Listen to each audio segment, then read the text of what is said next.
All right, on this edition of Bull in the Basement, this is actually really cool because I don't know anybody that does MMA except for my current guest. Literally, I don't know anybody. And he does it really well. His name is Corey Norman, and I had a chance to meet him and his girlfriend a couple of years ago. When I was doing radio, we used to do this thing called the Holiday Office Party and throw it for fans of our show who didn't get a holiday office party from their bosses. And these guys happened to be at our holiday office party. We met very briefly and have sort of kept in touch on Messenger and stuff. And I've sort of tried to follow your MMA stuff. Thank you for doing this, first of all. And your story is really cool. So I figured this is a good way to expose you. You got a big a fight this weekend, correct? Correct. And we'll get into that in a little bit. You're part of what's called Cage Wars, right? Yep. Yeah. Cage Wars. They're the leading promotion in New York State. Now, is your aspiration, and this is, if you've watched my podcast, anybody that's watched my podcast knows that I am all over the place. So just stay with me. Listen, it's like, so I'm okay with that. That's fine. Right. And I want to talk about what you do Monday through Friday, and then we're going to talk about this. So anyway, do you have, is this like good for you where you're at, or do you have aspirations for UFC? I mean, I'd love to have if there's a big pro organization out there who wants to take a look at me and thinks I'd be a good fit for them, then yeah, this old warhorse should settle up a few more times. It's funny you say old warhorse because I look at you and people are like, okay, you just told me off before we started recording how old you are. I'm like, what? So you are 36, and I didn't know your history until we talked prior to going live here. And you were telling me you've been doing this since your early 20s, probably, right? Does that sound right? Yeah. So I for a long time I was doing like underground stuff. When I got started, I was doing it in like Elmira, New York, and I didn't even know it was illegal then. So I was doing stuff. So I'm like a college kid when I finally found out that it was illegal. I'm like, oh, I'm thinking like SWAT's gonna like bust in at any minute, like arrest me for like assault and battery. I'm like, I didn't know. So it was Fight Club? I mean, it was a little more organized than that. And it seemed very legitimate, but like I was young and I really didn't know any better. So I was just like, oh yeah, this absolutely, no, it was completely off the books. And and then I took a fight in 2007, and that was for Power Fights out in Chicago, and I won that. And then I didn't fight again until 2018. So that's like that's like a 11 year layoff. When life got in the way? I mean, yeah, essentially. Yeah. I mean, I finished college and then I got, my master's degree. I got married, I had kids, that whole song and dance. And I kind of thought that was it. And I still, I was coaching MMA and I was competing in, state championships for like submission wrestling, and I was winning those. I'm actually a 5-time New York State submission wrestling champion. And that was kind of what was, keeping me fed. And I was like, this is great. This is fine. And I still felt like I had, things that I wanted to do in the competitive aspect and the competitive arena. And, I was, went through some big changes in my life and a lot of turmoil, a lot of, I'm sure, anybody, can relate to or go through. And I had a lot of people coming up to me and telling me that they believed in, what I could do and accomplish. And I changed some things up, and I called Tim Rankins down in Cage Wars, and I asked him for a fight, and he set me up. And the last fight there, the first fight that I had for Cage Wars, I won in a minute and 48 seconds, and I felt pretty good after that. And then after that, I got the light heavyweight belt, and after that, I won the cruiser heavyweight belt, and then I defended the light heavyweight belt, and now Saturday, I'm challenging for my third belt. And when I win this one, I'll be the first American to hold 3 consecutive belts at the same time in those 3 divisions. Impressive. 6'2", 235. So basically you're equivalent of an NFL tight end or linebacker, basically. So where I've got to rain on your parade. So I grew up in Vermont. I know absolutely nothing about football. So you're speaking Greek to me right now. Yeah, I can nod. Yeah, that sounds right. Sure. So that's crazy to me because, again, you have a great football body, but you clearly so what sports did you play growing up, or were you always just fighting in the schoolyard, and then a really good bar fighter, and then you decided to try to make money doing it? No, I never got into a fight once in school, not once. I wanted to be the best boy at every. Well, I wanted to be like the mayor of nothing. It was just like I was so nice, and I I I came to like studying fighting like late in life, and my dad was a wrestler and he was pretty good, and I learned a little bit from him, but not a whole lot. Some friends of mine did catch wrestling, and I learned that from them, and that was kind of like uh, professional wrestling at the turn of the century was real. Like it was legit. Like all the submission holds were real, the pins were real, the slams, drops, all that was real. So that's kind of what I learned. And so like my grappling style is a little different than the standard Brazilian jiu-jitsu or collegiate wrestling or Greco wrestling. But yeah, the sports that I did in high school, I ran cross country and was awful at it. People thought I was the mascot. Like it was bad. It was real bad. I played lacrosse. Was a little bit better than at that, but I mean, still, like you can hide a lot of sin in a team sport. Like it was still like I'm still not very coordinated, and it really came down to the rules. So like fighting just makes sense because it's like, oh, it really comes down to what you can and what you can't do. Like if you can jump him, kick him in the head, yeah, go for it. It's like okay, like I got this. Let's do it. So. But I mean, I got into, lifting weights when I was, about 10 or 11 and just kind of stuck with that. And I really, enjoyed that. But yeah, I really didn't get into MMA until I saw, a couple of UFCs and I was like, oh, shoot, that looks a lot like, the stuff that I, learned and picked up, growing up.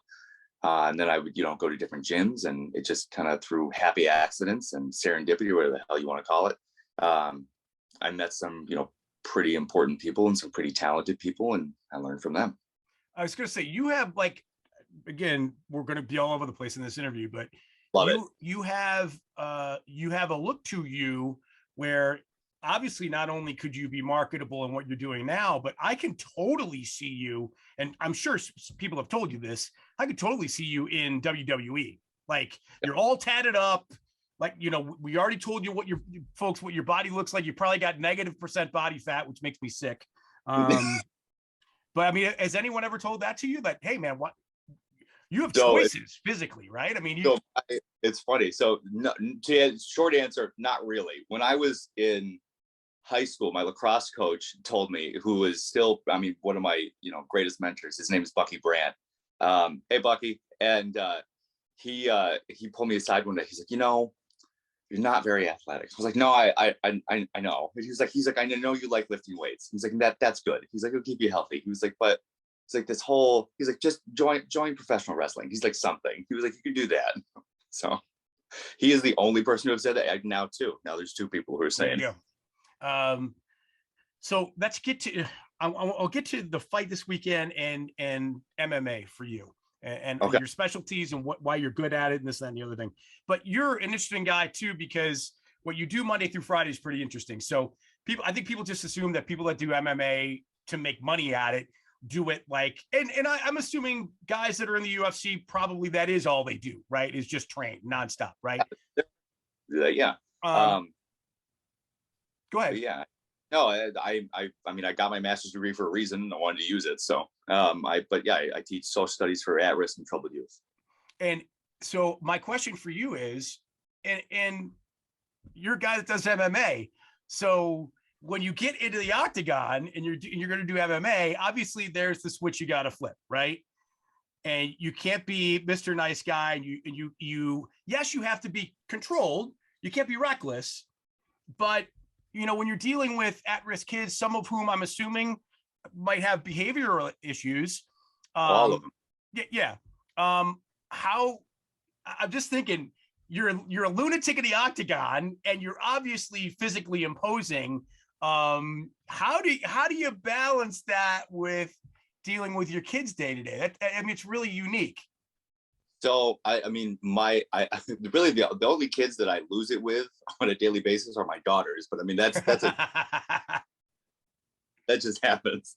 But I mean, it's I mean, honestly, the mental stress and the mental fatigue that I experience, on a day-to-day working with the population that I do, is actually really good mental training for, for MMA, because it does teach you to not lose your cool. It does teach you to, manage the expectations. It does teach you to pivot. It does teach you all the things that you need to be able to do to therapeutically manage yourself as well. Because if you can't manage yourself, you're not going to be able to do a damn thing for any of the kids who are threatening themselves, threatening others, talking about, the horrid conditions that they are coming from. So, I mean, like I said, the serendipity of the things that it's like an MMA version of Slumdog Millionaire. Like, it's kind of like all the things that have kind of like led me to this. Like, it's, I guess that makes sense. And I'm not like a divine plan, kind of a guy, but like, some of the things have definitely made me go, okay. Like, it just seems to fit. And to answer your question, like flipping a switch, like it's not like I'm always there. I'm always there. And it's more of like, it's not a cage, it's an operating room, and I'm a surgeon, and there's not a damn thing you can do because this is the procedure that's going to happen. So yeah. So what got you to the place you're in mentally, right? Because it sounds like you're incredibly self-motivated, and I think you have to be if you're an individual sport, right? You're not in a team sport. So like you said, you can kind of get lost if you're in a team sport, and if you make a mistake, sometimes the other guys can cover up for you, right? Yeah. But if you're an individual sport, you need to be self-motivated. And just in the handful of times that we've talked, man, you are extremely confident. It sounds like what you're totally capable of. And that you are pretty much every time you go into a bout, you're on a mission to destroy the other person. Where does that come from? Not being necessarily from the athletic world and all of that. And so this is, again, like I got to go back into the backstory, I guess. So the only thing that I really excelled in when I was a kid was sculpting. And actually I apprenticed under a man named Frank Gaylord, who actually worked on the Korean War Memorial. And that was back in Vermont. And I apprenticed under him for a little while. And I mean, but by no means was I as talented as Frank, but the level of dedication and attention to detail that I learned from that, and for lack of a better word, the obsessive nature at which I attach myself to things, right, wrong, or indifferent, because it absolutely has consequences, is what's gotten me here. It's the perpetual motion of focus, like a shark. Like I can't stop swimming in this, or I'm going to drown. And I think that's the reason why my body's held up, because when the exhaustion kicks in, I don't have time to tend to that. So brain's got to push you forward. And if you're nursing injuries, which anybody in their 30s knows that if you sneeze wrong, something gets pulled. So trying to deal with that and manage the expectations. And a lot of people will be like, oh well, I've got to train smarter, not harder. And I struggle with that, because that to me sounds lazy. And you can do both. You can do both. It's not I'm going to take a break and I'm going to not do anything for a week, but movement is medicine and all of that. But to actually answer the question, it's just it is an obsessive compulsion to be the best at something that I know I can do. Man, I need to get some obsessive compulsiveness and have it not be about eating. Listen, everybody's got to have a hobby. That's how it goes. It's not a good one. It's really fun, but it's not healthy. Listen, you could like a food critic corner, like you could do that. Like, I mean, that's just turn the page on that, right? That's true. You're right. Direct it, positive energy towards it. Right. How it can be used that way. Yeah. See, this is perfect, because you are almost tutoring me right now, which is good, because so let's get back to your workout. So I know guys work out and there's gym rats, but you mentioned earlier, you're a weight guy. So there's weight guys, and then there's a guy like you who has to do not only weights, but you got to do like stamina, agility. And there's the weight guys that are like, well, today's leg day, and today's arm day, and today's shoulder day, and you know those guys. Yeah. But was that you? And have you had to, over the years, sort of adjust how you do what you do? Obviously, you have to spend time in the octagon doing that in terms of sparring and all that stuff. But like, have you had to sort of adjust your thinking that way too? Always. Like nobody's a finished product in anything, let alone, you know, life or MMA. But yeah, I mean, in my 20s, I was a guy who was like, I'm gonna just do arms 2 times a week, right? That count. Like, I mean, I didn't do anything. Like, and you know, I was a kid and I didn't know what I was doing. And then, you know, picking up things like, and I trained with Sean Pollock, who was, you know, a nationally ranked power lifter, who showed me, you know, like, you know, if you're gonna do a bench press, this is how you're gonna do it. I was like, oh, well, I've been, you know, fucking that up for a couple of years now. So I don't know what the rating is on this. So No, I'll you're good. try not. No, you're fine. You're fine. Oh, No okay. kids. No kids. Oh, good. But I mean, I am, to say that I'm constantly tweaking what I'm doing is an understatement, because I mean, I am lifting 5 to 6 times a week. And then I am doing, you know, MMA, whether that's conditioning or whether that's classes that I'm teaching down in Orchard Park. I'm doing that 4 times a week. And then if I'm, you know, doing a guest spot at other gyms, or if other gyms are, you know, kind enough to, you know, help me out and I'm going down there, that's another 2 times a week. So it's a busy schedule. But yeah, as far as like the, you know, the lifting stuff, I've got it kind of boiled down to like the primal movements. So I'm doing, you know, squats, I'm doing deadlifts, I'm doing rows, I'm doing bench, and I'm doing overhead press. Like, and that's kind of like the 5 rotation that I'm doing. And then I'll cycle everything around those to either support that muscle group. And then, you know, I have to get better at my Olympic lifts, because that's a weak point. And I do definitely notice like some, you know, explosive crossover to a lot of the grappling movements that I do that I would like to get better at. And that was kind of what I've been doing with like flipping the tires over my head and all that other stuff that people have been such a big fan of on Instagram. Yeah, I watched. I just cringed because I'm like, oh my god. Yeah. Listen, I'm in my 50s, dude. So like, there's no going back for me at this point. I could forward. What's that? I just got to go forward with it. Right. No, you're right. But it's your workouts are pretty remarkable, and it's amazing. So you mentioned grappling. So in terms of MMA, what style fighter are you? Like, what are your specialties? What are you good at? What are you working on to get better at, etc.? I mean, I'm always looking to improve just about everything. And I know that's a cop-out answer, and I'll get more specific. But I got started in the submission wrestling aspect of it. I mean, and I definitely, like, you know, if I'm in a bad place, like I probably go back to that well more than I should. But I mean, everything is centered around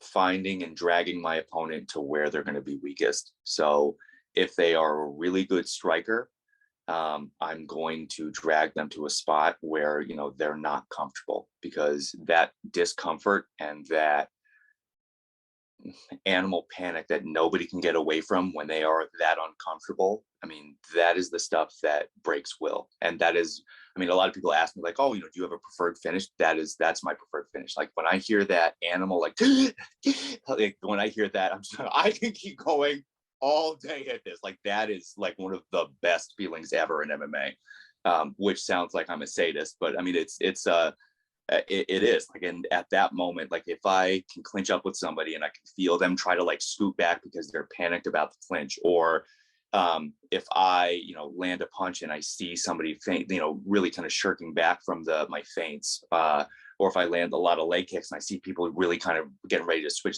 I know I've got them. So I have to ask you about pain. Yeah. Old friend. I mean, I watch like anybody. I'm not like a hardcore MMA guy, but like I've watched my share of fights. I've talked to a bunch of guys, and like every time I see somebody kick somebody, I just think, damn, it's gotta hurt for both guys. Like it's gotta hurt your top of your foot and your shin and your ankle if you're doing the kicking. Then the other guy's got this giant bruise on his thigh. It's like, it can't be good for anybody. Yeah. Oh, you're 100%. There's nothing to add. It hurts. Oh, okay. I was just making sure. And then, like, is there any? Go ahead. There's there's some things that you can do to condition your bones. I have been, again, blessed, cursed, whatever you want to call it, with preternaturally very thick bones and joint sites. So that helps. And I've never broken a bone, so that's good. But yeah, you can definitely mess yourself up throwing a kick. I've kicked elbows, I've kicked knees, I've kicked shins wrong. It all hurts. But I mean, it all becomes like that, except I mean, it's, I guess, like the old adage of putting a frog in cold water and slowly boiling it. It's just what you can get used to.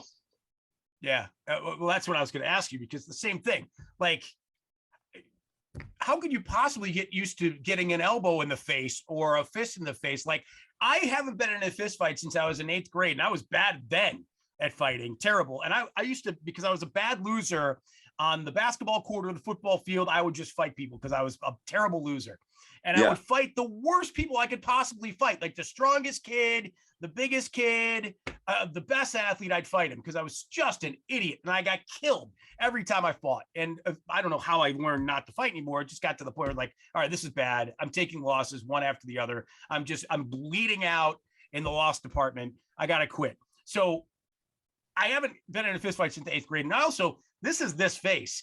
This face doesn't need to get any worse than it is. So, I guess I get into the pain. Like, at what point do you do this enough and take enough shots? You're like, okay.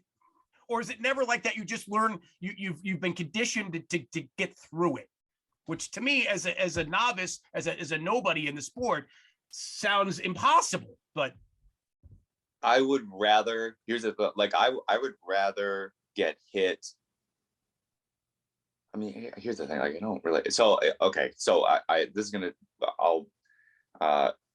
is difficult for me to talk about my acumen and my capabilities in sports, just because it feels like I'm just bragging. But I don't really get hit all that much. In my first fight against the first opponent coming back, I didn't get hit once. And in my last fight, I got hit once. So I am pretty good defensively, because that is a skill as well. And a lot of people don't talk about that. Yeah. And that's about managing distance. That's about managing the timing of the opponent, which you've got to be able to watch for. And I guess that kind of speaks to, my greatest attribute in this sport is, like I said, my compulsion to train, but also my fight IQ. I've not met anybody with a fight IQ like me. Doesn't mean that they're not out there. It just means I haven't come across them. Because recognizing that, a game plan that I've been doing isn't working, and then being able to change that on the fly, that's a skill. Because a lot of people will just, bite down on their mouth guard and be like, no, I'm going to swing away. And it's like, there are other ways to go about this. That's why there's an M in MMA. So I think I don't like getting hit any more than anybody else does, but I mean, it's an acceptable risk, and it's happened to me before. I've gotten black eyes and bloody noses, and a couple of times I'm like, oh, is that tooth wiggly? Like, you start wondering these things. But I mean, it's it's like the acceptable risk of the sport. And I mean, I've already got 2 cauliflower ears, so I mean, there's not much else that can happen. Can you explain, for people that don't know, how that happens? Yeah, you talk back to your mom too much. No, so the cartilage along your ear is actually, I mean, you can get cartilage nose too, and thankfully that's a far less common, because that is gross. But so the cartilage along your ear is basically just connected by small ligaments of connected tissue.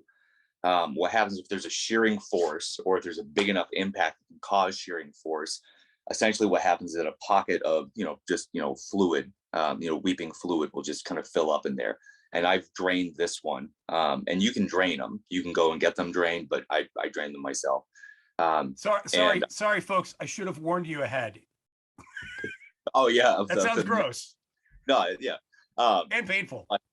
Yeah, and then you can put like a chip clip on it to try to keep it from like filling up. Oh my God!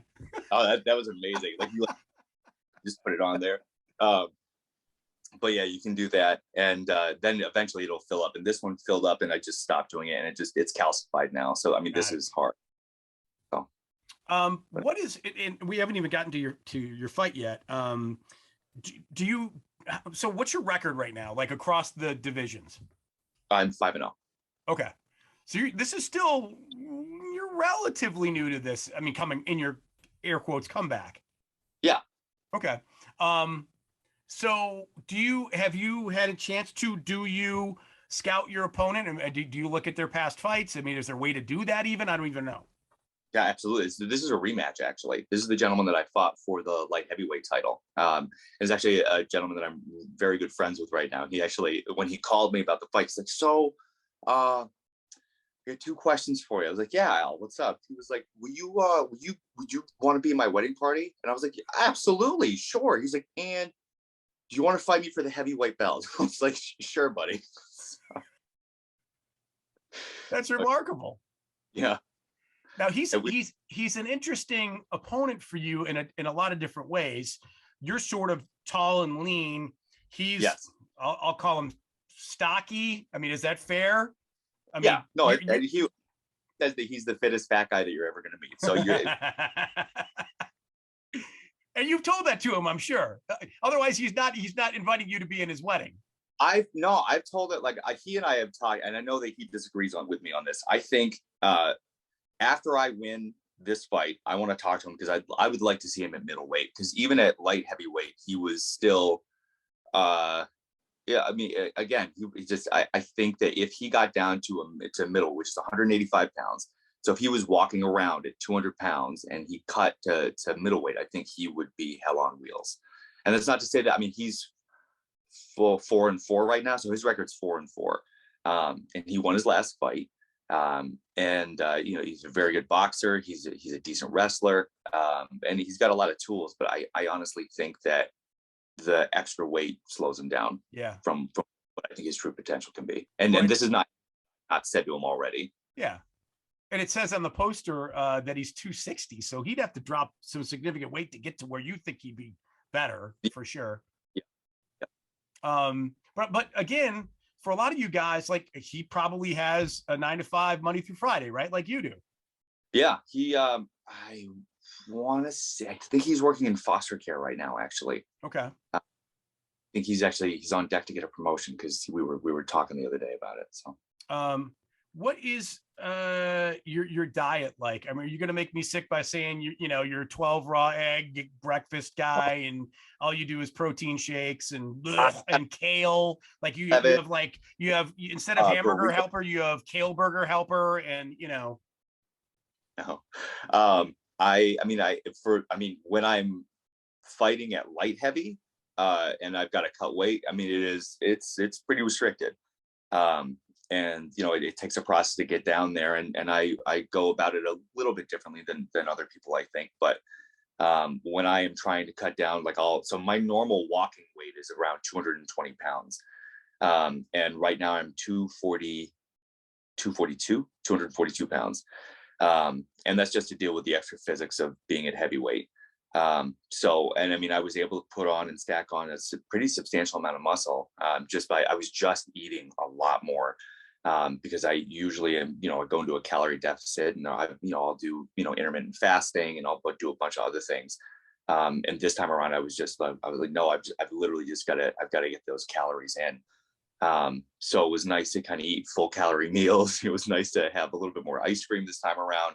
But I mean, that's not just like I'm only doing that. I had to step up the weight, and I did the intermittent overloading that I was doing on all of my lifts. And it's fun to kind of see that muscle get packed on and be like, oh shoot, the last time I was 240, I did not look like this. So, I mean, that's kind of fun. But I am interested to see if I'm able to get the extra weight that I put on now down to a point where I can manage to get to 205. That's honestly the bigger experiment. Hey, I'm assuming you have, a primary care doctor. Like, what does, or maybe you have multiple doctors, but what do they say about your weight fluctuation? If that conversation even happens? Well, I don't know, because that is not a conversation that I would like to weigh in on, because I'm sure that they would talk about salt saturation. I'm sure they would talk about kidney damage, liver failure. They would talk about lots of things. And the way that I have been cutting, so I'm not necessarily cutting an exorbitant amount of weight because it's not necessarily hitting to the, what is it, the 10% of my body weight. But the when I am cutting down to 205, I will do a hyperhydration for about 2 weeks. So I'll drink 2 gallons of water a day. So I'm sucking down about 16 pounds of water. Wow. And so the next week, what I'll do is I cut that in half. So I'm only doing a week of where I'm just drinking a gallon. And then progressively, as I go out throughout that week, my body's now used to getting 16 to 8 pounds of water a day. And then I start cutting that down in half every day leading up to the fight. So I'm still excreting that much liquid, and I'll do that. I'll step on the scale at 205, hop off, and now I've got 24 hours to put that weight back on. So then it's hyperhydration and just go back from there. That is crazy. And I'm glad you like it, because I mean, I don't know. I don't think that's for me, man. I mean, part of the population has to be that guy. So I'm glad you're that guy, so you can take care of that stuff. Because man, beer and pizza and wings are too good to me. I mean, I don't know. So I would be remiss if I didn't plug one of my sponsors. So Doc Sullivan's has been Tommy so Cowan. good. Yep, Tommy. Love Tommy. But he is one of the main sponsors for this. So Tommy, how's it going, buddy? Yeah, they whenever I go in, I'm getting the burger of the week or the wings and stuff like that. Not much of a beer guy, but I mean that's I know that's probably a sin in Buffalo too. But I definitely, I mean, burgers are, oh my goodness, that's a love language for me. Well, and listen, I mean, we're fat in Buffalo. It is what it like. That's all there is to it, and you're not. Yep. So it's okay if you don't drink beer, right? We have plenty of other people. Again, this part of the population will take care of that for you. You're good. I appreciate that. I know. And by you not drinking, you let me have more, right? Exactly. Right. So okay, 5 fights. You're 36. Like, yep. Till the wheels fall off. Okay. I mean, are there UFC aspirations? Like, what would you need to do to get a fight in the UFC, do you think? I mean, have you talked to people? Are there people in your game that, you've sort of said, hey, what do I got to do? What do you think? So I would probably need an agent, which is not something that I've looked into. I've had some pretty substantial organizations reach out, and I don't want to, name names. Yeah, that's fine. I've had some pretty big organizations actually reach out and offer me fights. They were mostly overseas, and with what I do for my 9 to 5, that makes it a little bit difficult. But like I said, if there's a professional organization that wants to sign somebody like me, then I am absolutely game for that, and I think I could do pretty damn well. Yeah. I mean, because your story, like, this is gonna sound like I'm kind of blowing your horn a little bit, but like your story's really attractive. Like, you're top end age wise of most MMA guys, right? Although I've noticed recently that because of the amount of time between fights, you're able to go longer in your life. I mean, that's fair to say, right? Because is it 3 months or something between fights? Is that right? Or is it less than that? No, usually. I mean, and again, if there was a turnaround and people were like, oh, we want you to fight in, a month or 2 months, and I got cleared by the docs and everything was, all I's were dotted and T's were crossed, I'd say, yeah. But the current UFC light heavyweight champion is actually 43. So, I mean, yeah, right. So I was going to say, and I think part of the reason why you can survive and prolong your career in this sport so long is because they don't fight that much. And so you avoid injury, obviously, because you don't fight as much as you normally would, or in other sports, whatever. You're not playing every other night like you would in hockey or in basketball or every week in football. Well, the other added thing is that the concussive damage is actually less than what it is in boxing, because in boxing you have the standing 8 count. The standing 8 count will fall down, you get back up, and you get another concussion to put you back down. That's right. Right. In MMA, you get knocked down, somebody's swarming on top of you for maybe 5 or 6 more punches, and that's it. Like, there's no other back up. Or if that's not their game plan, and they're going to choke you out or, take your arm home. I mean, obviously there's medical issues that can go along with that, but that's on you to tap out from. So what gets you to doing this full time? Like what would need to happen for you to be full-time MMA guy and say goodbye to your students? Here's the thing. I don't think even if this list, so let's say UFC called me and said, hey, we want to do a pro debut with you. Well, I'd still probably be teaching. Yeah. And as long as I was able to kind of clear that with, my boss and then, get that to work with, then I'd still try to do it. And I know that there have been guys in the UFC who have done that. Whether that's realistic, and that is just, a dream far afield right now. And, the reality of that is not possible, then I'd have to look at that. But most likely it would have to be a big organization knocking on my door, offering me a contract. So, are your students, are they aware that you do this? oh yeah. Are they your biggest fans? Oh my God, no. No. They're like, yo, I hope that guy knocks your ass out. Like, they'll need to get the essay. They're like, all right, fine. So that's funny. How many tattoos do you have, by the way? Yes. I've got quite a few. I've got, most of my left arm is done. I've got most of my right arm is done. I've got one up here on my chest. I've got one on my ribs. I've got one on my finger. I've got both of my calves done. And I got a tattoo gun during quarantine. So I tattooed a little couple of runes on my legs or whatever and just did that. That was fun. I've actually got 3 brands of all too. Like that's one that people don't know, but there you go. Wow. We mentioned Fight Club a while back, but man, now we're along those lines kind of sort of at this point. Damn. Yeah. No, I got when my daughters were born, I had their initials branded in. So I've got Isla's initials branded into this shoulder, Elena's, and then I've got Nora's initials branded on my ribs. Okay. Wow. So you're the only MMA guy I know, and now you're the only guy I know that's ever been branded. Yeah. And I was at a dude ranch 2 summers ago, and obviously they're branding like who wants to do that? Apparently. Well, here's the thing. Like I was thinking, so my girl's mom, she we were the first people to do home births in Lancaster since 1955. So that kind of tells you her mindset on certain things as well. And me as, the father, I was very against that. And I was like, this is not how this is some frontier style bullshit. This is what I want. Okay. So I'm I'm saying prayers about it. And, I'll get off a soapbox on this in a minute, but women have so much that they go through with pregnancy and stuff like that, and that was kind of my way of honoring that and also having a connection with my kids, because there's nothing that I can do to get rid of that. There's no cover up, there's no removal of anything like that. She was, the girl's mom was not okay with tattoos at the time, so I was just like, you know what, if I can't get tattoos, I'll do this. So and by the way, is there a branding shop? Where do you go and get branded? How does that even happen? Do you want me to tell you, or is this going to make you? I don't know. Probably do not. You like What's that? Do you like barbecue?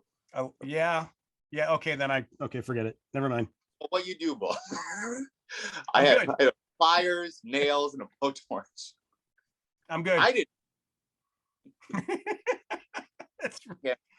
So you actually created the actual letters yourself and then heated it up and so I did something called strike branding. So strike branding is because your skin is not as flat as a cow's, because it's less surface area and it's rounded, so you can't do a stamp brand like you normally would, so it's not one. Yeah. So Isla's brand was probably about 25 individual cauterized burns, and then Elena's was 16, and then Nora's was probably about 9 or 10.